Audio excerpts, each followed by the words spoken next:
गडचिरोली जिल्ह्यातील बालकांना अत्याधुनिक हृदयरोग निदान व मोफत उपचार उपलब्ध करून देण्याच्या उद्देशानं महिला व बाल रुग्णालय गडचिरोली इथं मोफत 2D इको व बाल हृदय तपासणी शिबिराचं आयोजन करण्यात आलं।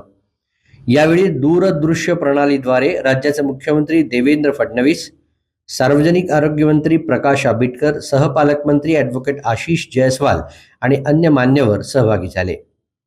या शिबिरात जिल्ह्यातील विविध तालुक्यातील 300हून अधिक बालकांची अत्याधुनिक 2D इको तंत्रज्ञानाद्वारे मोफत तपासणी करण्यात आली।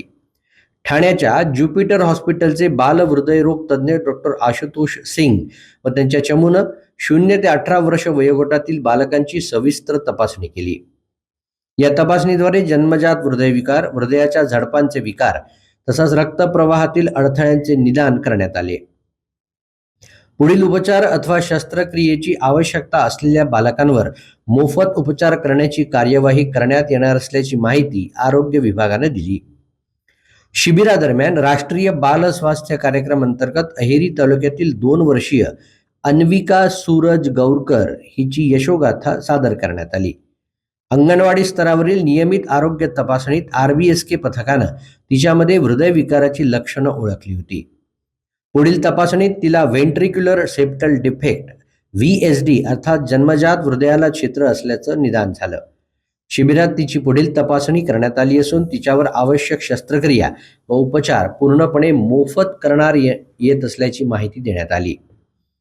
गडचिरोलीसारख्या दुर्गम आणि आदिवासी बहुल जिल्ह्यात बालकांसाठी मोफत हृदय तपासणी व शस्त्रक्रिया शिबिराचे आयोजन होणं ही अत्यंत समाधानाची बाब असून लोकप्रतिनिधी, सामाजिक संस्था, तज्ज्ञ डॉक्टर आणि आरोग्य विभाग यांच्या समन्वयातून राबविण्यात आलेला हा उपक्रम शेकडो कुटुंबासाठी नवसंजीवनी ठरेल असा विश्वास मुख्यमंत्री देवेंद्र फडणवीस यांनी यावेळी व्यक्त केला। हे कार्य ईश्वरी कार्य असून अशा उपक्रमांना सातत्य मिळावं अशी अपेक्षा व्यक्त करत या उपक्रमात योगदान देणाऱ्या सर्व घटकांचं मुख्यमंत्र्यांनी अभिनंदन केलं।